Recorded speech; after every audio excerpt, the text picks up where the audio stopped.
జోగి రమేష్ గారు మా నాయకుడు చంద్రబాబు నాయుడు గారిని ఇలా నోటికొచ్చినట్టు నోటితోలతో తిడుతున్నారు.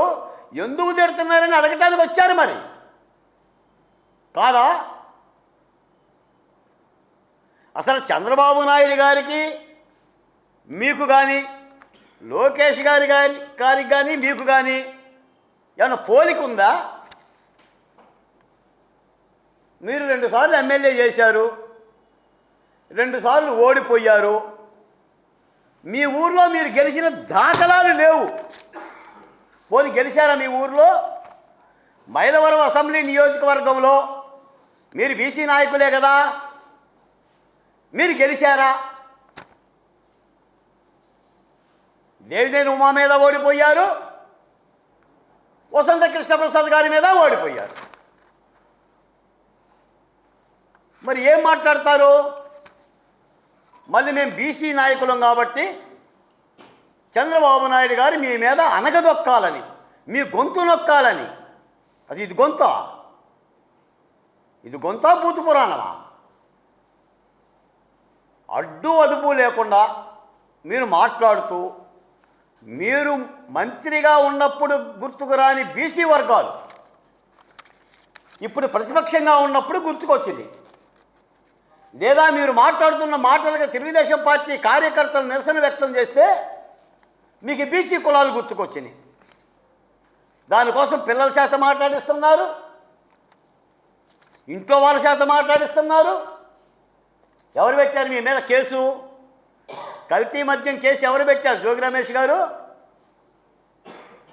నీ దోస్తు, నీ సహచరుడు, 2 దశాబ్దాలుగా నీతో కలిసి ఉన్న భుజంగరావు అని ఆయన వాంగ్మూలం ఇస్తే సిట్టు పెట్టింది నీ మీద కేసు. అది చంద్రబాబు నాయుడు గారు పెట్టి కేసు కాదే. మీరు లేబుల్స్ అంటించలేదా? మీరు మూతలు బిగించలేదా? మద్యం బాటిల్కి స్పిరిట్ తయారు చేయలేదా? మాట్లాడితే ప్రమాణం చేస్తా, నేను గుడికొస్తా. ఏ గుడికి వస్తావు? గుడికి రావడం ఏంటి జోగి రమేష్ గారు? అంటే నేరం చేసినోడు, తప్పు చేసినోడు, అవినీతి చేసినోడు గుళ్ళకు వస్తారా? భార్యా పిల్లలను తీసుకొని గుళ్ళ దగ్గరికి వచ్చి ప్రమాణాలు చేసుకుంటారా? ఉందా రాజ్యాంగంలో? న్యాయస్థానాలు అనుమతిస్తాయా? అంటే నేరం చేసిన ప్రతోడు తనకు నచ్చిన గుడికి వెళ్ళిపోయి ప్రమాణాలు చేస్తే పోలీసులు కేసులు పెట్టకూడదాక? మరి న్యాయమూర్తులు ఎందుకున్నారు? చట్టం ఎందుకుంది? ఎవరి మీద ఛాలెంజ్ చేస్తున్నారు?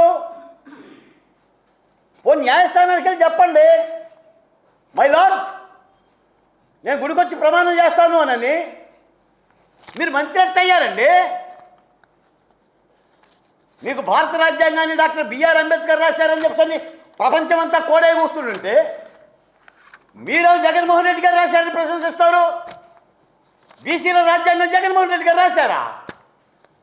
బీసీలకు ఒక రాజ్యాంగం ఉందా? అంటే బీసీలకు ఒక రాజ్యాంగం, దళితులకు ఒక రాజ్యాంగం, ఎస్టీలకు ఒక రాజ్యాంగం ఉంటుందా? ఒకటే రాజ్యాంగమా? దేనికి ఈ కేశినేని చిన్ని గారి మీద దుష్ప్రచారం?